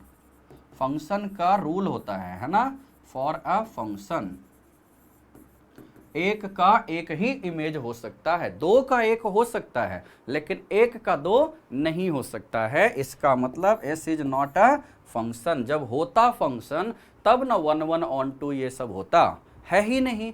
और दूसरा मेथड हमने क्या बताया बच्चों, यदि आप इसमें ये ले लेते हो line parallel to y axis, एक पॉइंट से ज्यादा पर कट कर रहा है, तो नॉट अ फंक्शन, वहां से भी देख सकते हो, याद रहेगा। तो ये एकदम डेफिनेशन बेस्ड है बच्चों क्वेश्चन, क्या है, डेफिनेशन बेस्ड क्वेश्चन है, इसको अच्छे से कर लेना है। ठीक है, आगे चले। देखो ये क्वेश्चन भी जेई एडवांस में आया हुआ है, डायरेक्ट है, mth टर्म दिया हुआ है ना, tm 1/n है, ap है ना, तो यहां से a plus m minus 1d is equal to 1/n है। Similarly a plus n minus 1d 1/m है। ठीक, तो यहां से आप सोल्व कर लो, a और d निकल जाएगा, a is equal to d is equal to 1/mn आ गया। ठीक है, तो यहां से क्या आ जाएगा, tmn। तो ये फॉर्मूला तो याद है, a plus mn minus 1 into D, तो ये आ जाएगा 1/mn plus mn minus 1/mn आ गया, तो आंसर क्या आ गया, 1। वैसे ये डायरेक्ट रिजल्ट भी याद रखते हैं बच्चों, है ना। डायरेक्ट रिजल्ट क्या होता है, फोर्थ टर्म 1/3 है, थर्ड टर्म 1/4 है, तो 12th टर्म 3 इंटू 4 है ना, हमेशा 1 होता है। ये direct as a result use होता है बच्चों। ठीक है, और ये भी क्वेश्चन जेई एडवांस में आया हुआ है। fx एक क्वाड्रेटिक एक्सप्रेशन है, that is positive for all real x. तो fx इसमें मान लेते हैं gx है ना, तो fx इसमें मान लेते हैं ना, fx अपना मन से ax² plus bx plus c मान ले। ठीक है, तो इसका मतलब क्वेश्चन में दिया हुआ है पॉजिटिव है, तो एज fx जो है पॉजिटिव है, नॉन नेगेटिव तो नहीं दिया हुआ है ना। ठीक है, fx इज पॉजिटिव, इसका मतलब a पॉजिटिव होगा एंड d लेस देन 0 होगा, यही ना होता है कंडीशन। d का मतलब डिस्क्रिमिनेंट, यानी हमारे पास कंडीशन आ गया a पॉजिटिव और b² minus 4ac less than 0, ये तो है। ठीक है, ये हमारे पास कंडीशन है। अब हमें gx के बारे में सोचना है, तो इसको अगले पेज में कर लें। ठीक है, now gx is equal to क्या दिया हुआ है बच्चों, fx plus f dash x plus f double dash x, यही ना, ये दे रखा है। तो fx यानी gx is equal to fx का मतलब ax² plus bx plus c है, f डैश x का मतलब 2ax प्लस b है, डिफ्रेंशिएट कर देंगे और इसका भी डिफ्रेंशिएशन यानी 2a है। अब इसको अच्छे से लिखें, अच्छे से लिखने का मतलब x² का कोफिशिएंट, फिर x का कोफिशिएंट, फिर कांस्टेंट टर्म। ठीक है, तो यहां से अब हम लिख दिए, तो ये आ गया आपका ax² plus 2a plus b into x plus 2a plus b plus c, ये आ गया आपका। अब इसका देखो कोई भी क्वाड्रेटिक दिया हुआ है बच्चों, हमें ना उसका नेचर ऑफ रूट्स करने के लिए, फाइंड करने के लिए डिस्क्रिमिनेंट निकालना बड़ा जरूरी होता है। ठीक है, तो d निकाल लेना है यहाँ पर, तो यहाँ से क्या आ जाएगा, here d is equal to discriminant b² 2a plus b का whole square minus 4 into a और ये 2a plus b plus c, ये आ जाएगा। तो यहाँ से 4a² plus b² plus 4ab ये, और minus 8a² minus 4ab minus 4ac, तो यहाँ से सोल्व करने पर माइनस, अच्छा जो पॉजिटिव है पहले वो लिख देते हैं, तो b² minus 4ac minus 4a²। तो अब देखो बच्चों ये तो ऑलरेडी निगेटिव था पिछले पेज से, ये तो ऑलरेडी निगेटिव था और माइनस 4a² आ गया, यानी इसका मतलब ये पूरा निगेटिव आ गया। और x² का कोफिशिएंट पॉजिटिव है ना, that is d less than 0 आ गया एंड a पॉजिटिव है, इसका मतलब gx भी तो ऑलवेज पॉजिटिव होगा ना, for all x belongs to r, जैसा कि fx के लिए दिया हुआ है। तो बस ये आराम से सोल्व करते जाना है, अपने आप रिलेशन आ जाएगा और उसी को पुट कर देना है। तो यदि हम इसको देखें तो ये कौन सा ऑप्शन आ जाएगा, gx इज ऑलवेज पॉजिटिव आ जाएगा ना बच्चों। ये दोनों question previous year JEE advance में आए हुए हैं। इसका मतलब ऐसा नहीं कि सारे क्वेश्चन एक या उससे कम मिनट के होंगे, कुछ क्वेश्चन 2 से 2.5 मिनट में भी हो जाते हैं। ये तो रिजल्ट है, ये तो आपका 10 से 15 सेकंड में हो जाएगा। हो सकता है आप 99% स्टूडेंट्स ये कर चुके होंगे और याद भी होगा, इतना आसान है। ये वाला हमें कुछ 2 से 3 मिनट लग सकता है और उसमें भी एक्यूरेसी बहुत मैटर करेगी। ठीक है, चलो आगे चलते हैं। क्वेश्चन बहुत है भाई, है ना। वैसे पेपर में क्वेश्चन आते भी बहुत है, अब क्या कर सकते हैं, है ना। जैसे ये वाला है, consider the following in respect of matrix. ये तो एकदम डायरेक्ट रिजल्ट है ना, this is result A B C. तो ये देखो, ये तो रिजल्ट है, this is result, this is result and this is bad result. A B का डैश हमने बताया ना पिछले स्लाइड में होगा, ए बी का whole dash is equal to B dash into A dash होता है। ये तो गलत है, यानी ए और डायरेक्ट रिजल्ट है। डायरेक्ट क्या है, रिजल्ट। ये होते हैं जो एक क्वेश्चन आया उसके अगल और बगल में 10 से 15 सेकंड वाला क्वेश्चन आया, तो आंसर हो गया 1 और 3 ओनली, है ना, 1 एंड 3 याद रहेगा। ठीक है, अब इसमें दूसरा, the sum of the binary numbers. देखो बाइनरी नंबर्स इसमें एक नया सिलेबस होता है जो एनडीए में होता है, अपने जेई मेन एडवांस में नहीं होता है। लेकिन आप इतना ध्यान दो कि देखो यहां पर है, ये 5 ही डिजिट का है, मतलब नंबर सिस्टम जैसे ऐड करते हो ना, 0 1 1 होता है, 0 0 0 ऐसे वाला। ठीक है, तो उसके हिसाब से इन दोनों को देखो, ये है 8 डिजिट्स, इसको तो देखना ही नहीं है, ये है 8 डिजिट्स, तो इन्हीं दोनों को देख ले, लास्ट में ऐड करते हैं। तो y प्लस 0 y, और यहां क्या दिया हुआ है 1, यानी y is equal to y plus 0 is 1, यानी y इज इक्वल टू 1 हो गया। और तीसरा डिजिट यहां से x है और यहां से है 1, तो x plus 1 is equal to 1, यानी x इज इक्वल टू 0। तो y आ गया, y plus 0 is equal to 1 है, यानी y तो 1 आ गया और x आ गया 0। ठीक है, ये ऑप्शन डायरेक्ट है, मतलब सिलेबस में इस वजह से जेई मेन में नहीं है कि ऐसे ही हम सोल्व कर सकते हैं। ठीक है, तो ये डायरेक्ट आंसर आ जाएगा। क्लियर है बच्चों, ओके। डायरेक्ट इंफॉर्मेशन बेस्ड है ना, डायरेक्ट इंफॉर्मेशन बेस्ड। ओके, आगे चलते हैं। ये तो दोनों, ये पेज ही दो, पिछला पेज जो था वो था प्रीवियस ईयर क्वेश्चन, ये वाला जो पिछला पेज आया वो तो केवल इंफॉर्मेशन है। ये भी मुझे लग रहा है केवल उसी जैसा है, नहीं लग रहा है थोड़ा सा, है ना। देखो इसमें मैट्रिक्स बी जो है ये क्या है, ए एडजॉइंट है, एडजॉइंट ऑफ स्क्वायर, यानी B is equal to adjoint of A दे रखा है बच्चों। नाउ ये तो रूल होता है ना, a into b that is a into adjoint of a, याद है ना, a into adjoint of a क्या होता है, a into adjoint of a या adjoint of a into a, this is equal to determinant of a, ठीक है, into आई होता है। आई का मतलब आइडेंटिटी मैट्रिक्स होता है ना, तो डिटर्मिनेंट ऑफ a दे रखा है, देखो डिटर्मिनेंट ऑफ मैट्रिक्स A दे रखा है K, तो K इंटू आई हो गया ना, बस K इंटू आई आंसर हो गया। ये I को यहाँ L जैसा लिख रहा है ना, चलो K इंटू आई आसान है। यहाँ पर भी वही है, 0.2 का पावर x है और log 2 यहाँ डेटा दे दिया है, वैसे हमें तो याद होता है 0.3010 है ना, log 3 क्या होता है 0.4771। Then what is the value of x to nearest 10th, है ना, तो ये हो जाएगा इसमें। तो डायरेक्ट आप देख सकते हो कि कितना होगा, है ना, तो x है, इसको देखते हैं 0.2 है का power x is equal to है 2।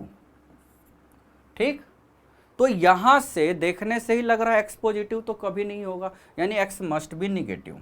तो हम इसको 0.2 का मतलब 2/10 यानी 5, 2/10 का मतलब 1/5, 1/5 का पावर x यदि 2 है, इसका मतलब 5 का पावर -x 2 है ना। तो x यानी -x is equal to log of 2 to base 5।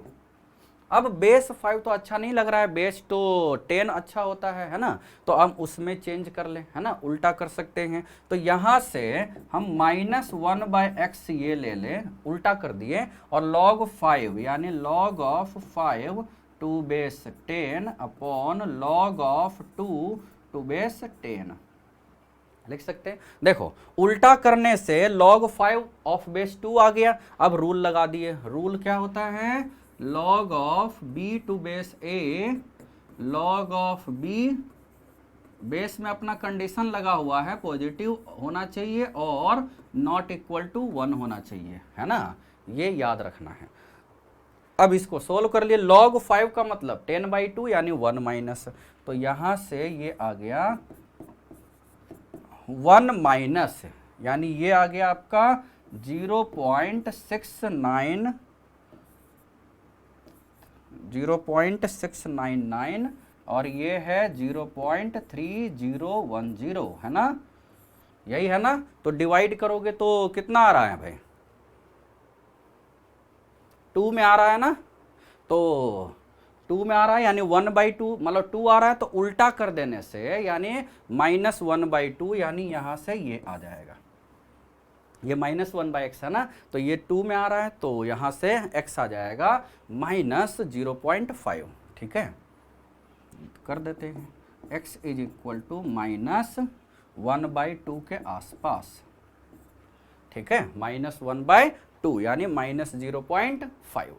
Clear है। तो इस तरीके से हमें ये ध्यान देना है कि क्या आ रहा है ये। ठीक, चलो ओके।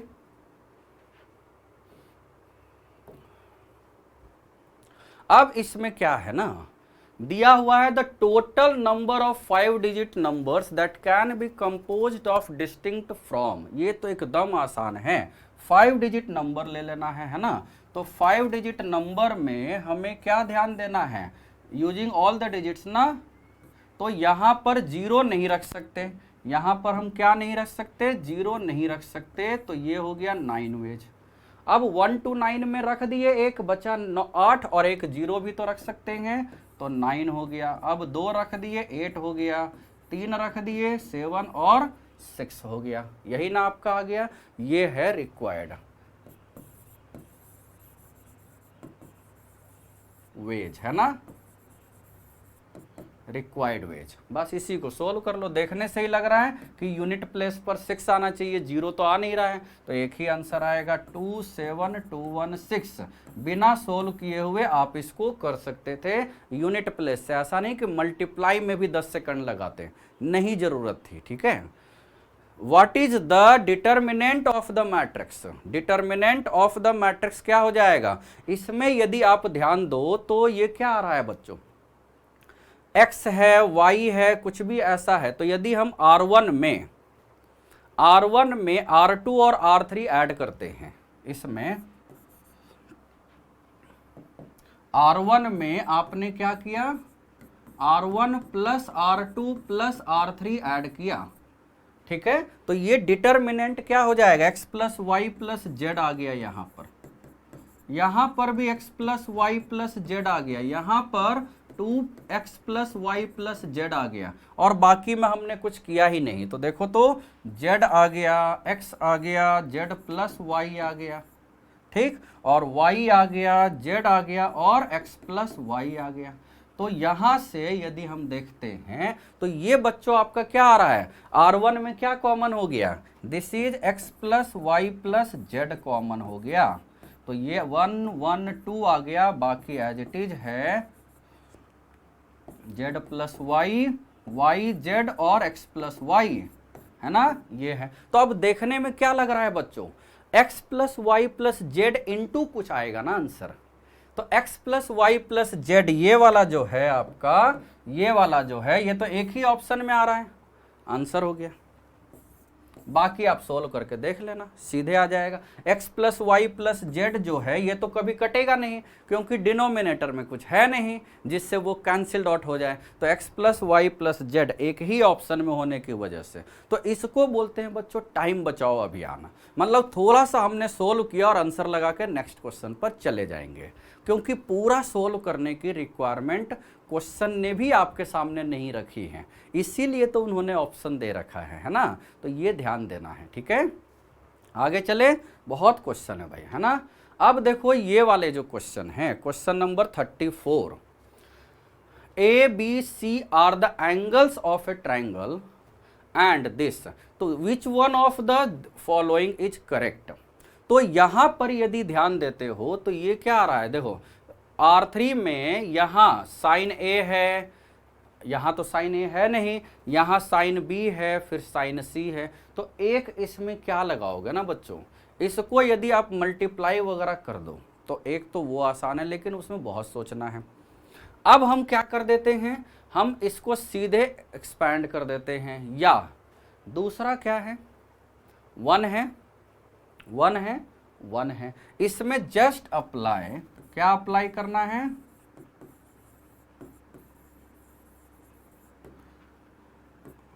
C1 ना, C1 में C1 माइनस C2 कर दो और C2 में C2 माइनस C3 कर दो। तो यहां से हमारे पास 0 0 आ जाएगा और उसके बाद एक्सपैंड, लेकिन बहुत लेंदी होगा। क्या होगा, बहुत लेंदी होगा। तो यदि हम सोचे ऑप्शन वाइज, तो A is equal to B is equal to C सबसे आसान ऑप्शन है, यदि 60 डिग्री रख दे, है ना। तो 1 प्लस, ये देखो ये जो है 60 डिग्री पर तो तीनों सेटिस्फाई हो ही रहा है बच्चों, हो रहा है ना। साइन 60 डिग्री √3/2, तो 1 प्लस √3/2, 1 प्लस √3/2, 1 प्लस √3/2 बाहर आ गया, 1 1 1 बचा, और ये भी है 1 1 1। तो फॉर इक्विलेटरल ट्रायंगल ये तो सेटिस्फाई कर ही रहा है ना। एज कंडीशन जो दिया हुआ है, सेटिस्फाई फॉर इक्विलेटरल ट्रायंगल, ये कैसे रखा हमने, A is equal to B is equal to C रख दिया, है ना, और वहां से आंसर आ गया इक्विलेटरल ट्रायंगल। तो ये इक्विलेटरल ट्रायंगल तो आएगा ही, ठीक है, इक्विलेटरल ट्रायंगल के लिए तो आ ही रहा है, ये आंसर आ गया, बस एकदम आसान है। मतलब हमने A is equal to B is equal to C is equal to 60 degree जैसे ही रखा, या नहीं भी 60 रखा, ये तीनों कॉमन आ गया रो, मतलब R2 जो है वो R1 के इक्वल हो जाएगा, जो R2 में आया उसको कॉमन ले लिए तो आसान है ना ये। तो इस तरीके से हम देख सकते हैं, यानी सीधे आंसर लगा दिए, ठीक है। अब आगे चलते हैं जल्दी से, ये भी आपका सीधे आंसर हो जाएगा। देखो A² माइनस B², यदि हम इसको A plus B A minus B multiply करें बच्चों, तो ये आ रहा A² minus AB plus BA minus B², as AB is not equal to BA है, क्वेश्चन में तो नहीं दे रखा है, that is A² minus B² is not equal ना A plus B into A minus B, ये तो गलत हो गया, यानी ये वाला first one is wrong. Second, यहां पर भी वही करोगे, यहां से A प्लस आई, तो AI plus A² minus I² और minus IA is equal to null matrix है। तो यहाँ I और IA इक्वल होता है, तो A² is equal to I, ये यानी सही है, ठीक है। तो ये सही है, यानी ओनली 2 इज करेक्ट आंसर। देखो आसान है, आसान है ना। A² यदि I है तो A is equal to I ही तो होगा, या नहीं होगा, नहीं होगा, A² I होगा, तो AI जरूरी नहीं है, क्योंकि A² I का मतलब इनवॉल्यूटरी मैट्रिक्स, तो सारे मैट्रिक्स तो इनवॉल्यूटरी नहीं होते हैं ना, इस वजह से A² I तो पक्का होगा, है ना। तो अब ये तो एकदम क्वेश्चन के नाम पर धब्बा है, ये तो डायरेक्ट फॉर्मूला है ना, sine of 2 theta, sine of 2 theta है ना। इसी तरीके से यानी साइन ऑफ 2 थीटा कहाँ गया, ये वाला। या अब ऐसे भी हम लिख सकते हैं डायरेक्ट, मतलब फॉर्मूले के लिए कॉस ऑफ 2 थीटा क्या होता है बच्चों, 1 minus tan square theta upon 1 plus tan square theta, और tan 2 थीटा भी याद है, 1 क्यों लिख दिया भाई, 2 tan theta upon 1 minus tan square theta. तो ये सब फॉर्मूले आपको साथ ही साथ सारे याद रखने हैं, क्योंकि ये एक बार पूछा है, क्या पता अब थोड़ा सा चेंज करके पूछ दें, 2 tan theta upon 1 minus tan square theta, तो tan 2 थीटा रखना होगा। आसान है ना। चलो, इसमें 37 और 38 ये जो है सीधे जेईई एडवांस का क्वेश्चन है बच्चों। 3 नंबर यदि एपी में है तो एपी वाला लगा दोगे और उसके बाद सोल्व कर देना है। जैसे ये वाला जो है 2 sec theta, 2 secant theta is equal to secant theta minus alpha plus secant theta plus alpha, ये आ जाएगा, है ना। तो यहां से आपका आ गया, इसी को आप सॉल्व कर देना है। तो 2 upon cos theta is equal to, LCM ले लिया तो cos theta plus alpha plus cos theta minus alpha divided by cos theta plus alpha into cos theta minus alpha, हो जाएगा ना। बस यही लिख देना है। अब क्रॉस मल्टीप्लाई कर दो तो 2 times cos A plus B into cos A minus B, क्या होता है बच्चों, cos A plus B into cos A minus B, cos square A minus sine square B होता है ना, या cos square B minus sine square है तो वही लगा दिए। तो cos square theta minus sine square alpha, ये आ गया। दिस इज इक्वल टू, अब cos A plus B plus cos A minus B, तो ये है कॉस थीटा और ये है 2 cos A into cos B, होता है ना। ये भी आपको याद होना चाहिए, cos A plus B plus cos A minus B. अब इसी को सॉल्व करने लगते हैं। 2 से 2 तो cancel dot, cos square theta minus sine square alpha है, और ये है cos square theta into cos alpha, है ना। तो कॉस स्क्वायर थीटा कॉमन ले लिए इधर आके, तो 1 माइनस कॉस अल्फा हो गया। This is equal to sine square alpha ना, देखो साइन स्क्वायर अल्फा यानी 1 माइनस कॉस स्क्वायर अल्फा, यानी 1 minus cos alpha 1 plus cos alpha. देखो क्वेश्चन में ना cos alpha not equal to 1 दे रखा है, देखो ये वाला, तो इसका मतलब ये और ये कैंसिल डॉट कर दिए। तो कॉस स्क्वायर थीटा प्लस, है ना, यहाँ से देखो अब कॉस स्क्वायर थीटा को क्या लिख दिया हमने, 1 माइनस साइन स्क्वायर थीटा, और ये है 1 प्लस कॉस अल्फा, तो आ गया ना sine square theta plus cos alpha is 0। ठीक है, तो ये था थोड़ा सा लेंदी वाला, क्योंकि ये जेईई एडवांस में आ चुका है बच्चों क्वेश्चन, जेईई एडवांस का प्रीवियस ईयर का क्वेश्चन है ये। तो ये सब देखो कुछ कुछ क्वेश्चन तो रहेंगे ही ना 3 से 4 मिनट वाले, तो उसमें फॉर्मूला भी अच्छे से करना है और वो भी देखना है कि आ भी रहा है सही से कि नहीं।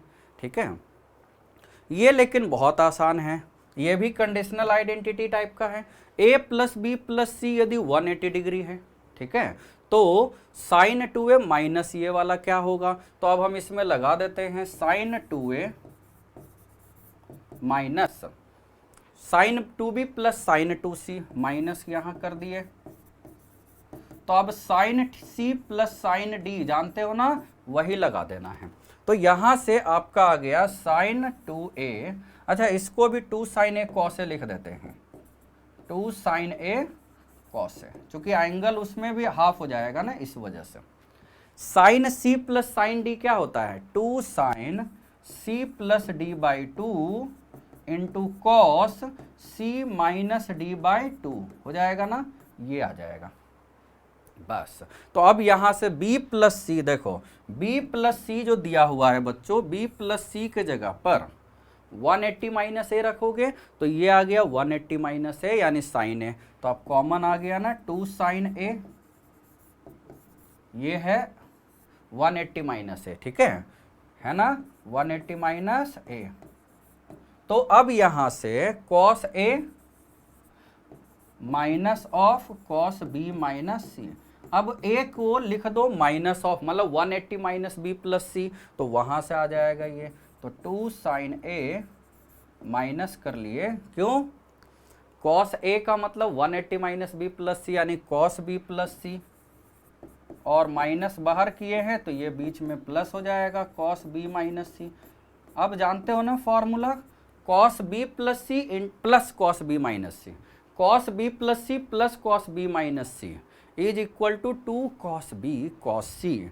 तो ये हो गया -4 sine A cos B cos C, -4 sine A cos B cos C, ये आ गया आंसर। तो ये दोनों क्वेश्चन जो था इस पेज में, दोनों भर भर के हमें सोल्व करने थे और पूरा ट्रिगोनोमेट्री था, है ना।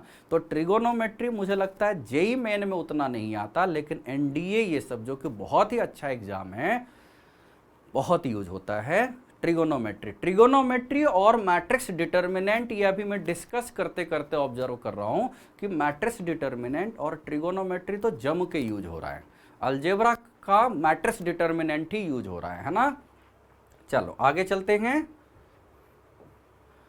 ये देखो, अच्छा अब जैसे ही नाम लिया ये आ गया, वो height and distance, A balloon is directly above one end of A bridge, the angle of depression of the other and, है ना। इसमें यदि आपका यहां पर बैलून है ना, और ये है ब्रिज, ये ब्रिज ले लिए, तो यहां पर आपका बैलून है, ठीक। तो एंगल ऑफ डिप्रेशन है यानी एंगल ऑफ एलिवेशन ये हो जाएगा आपका, तो ये है आपका 48 डिग्री, और ये दे रखा है 40, ये height of the balloon above the bridge is 122 metre है, तो ये बताना है एक्स क्या होगा, बस हो गया। तो tan 48 degree is equal to 122 by x, तो x is equal to 122 cot 48 degree, और कॉट 48 डिग्री का मतलब tan 42 डिग्री होता है ना, 90 माइनस करके लिख सकते हो ना, tan 42 डिग्री, यही आंसर हो गया। आसान है ना, एक लाइन का क्वेश्चन है। सेम वही, A is an angle in the first quadrant, sorry fourth quadrant, fourth quadrant तो बहाना है, 360 माइनस कर लेना है। If it satisfies the trigonometric equation, देखो इन दोनों का प्रोडक्ट 1 लाना है बच्चों, तो इसका मतलब यदि हम ये पूरा का पूरा 1/3 ले आए तो आ जाएगा काम। तो 1/3 tan में 1/3 तो होता नहीं है, 1/√3 होता है, तो क्यों ना अब हम ट्रायल मारे, हम एक बार पुट कर देते हैं, put a is equal to first quadrant वाला है ना, a इज इक्वल टू रखते हैं 30 डिग्री, बाद में हम रख लेंगे 300, 30 डिग्री यदि रखे तो tan 1/√3 हो जाएगा, यानी स्क्वायर 1/3, तो 3 माइनस 1/3, और ये हो जाएगा 1/√3, मतलब √3, तो √3 तो रह गया, खराब हो गया, गलत हो गया। अब a is equal to 60 degree रख दिया जाए, a यदि 60 डिग्री तो tan 60 डिग्री होता है √3 का स्क्वायर, 3 से 3 कट गया, और cot 60 डिग्री 1/√3 का स्क्वायर 1/3 आ गया ना, तो ये सेटिस्फाई कर रहा है। So a is equal to 360 minus 60 यानी 300 degree, as in fourth quadrant ना, इस वजह से होगा, फोर्थ है ना, फोर्थ क्वाड्रेंट में है, तो a आ गया 300 डिग्री, तो आंसर आ गया बच्चों। तो इस तरीके से बहुत सारे क्वेश्चन होते हैं, बहुत सारे मतलब टाइम भी लगते हैं, तो हम इसको स्टेप वाइज में आपके सामने करेंगे, ठीक है। तो ये आज का जो हमारा लेक्चर है हम यहीं पर कंक्लूड करेंगे, ठीक है। कहाँ पर कंक्लूड करेंगे, यहीं पर। 40 क्वेश्चंस हमने पार्ट 1 में किया है, सिमिलरली पार्ट 2 में भी 40 क्वेश्चंस करेंगे, और पार्ट 3 में भी 40 क्वेश्चंस करेंगे बच्चों। तब तक के लिए ओके, आप लोग और ऐसे ही सीरीज देखते रहो और लर्न करो, और अच्छे से अच्छा आपका पेपर जाए, इसके लिए हमारी तरफ से बेस्ट विशेज रहेगा ही हमेशा, ठीक है बच्चों। तो तब तक के लिए okay, bye bye, thank you.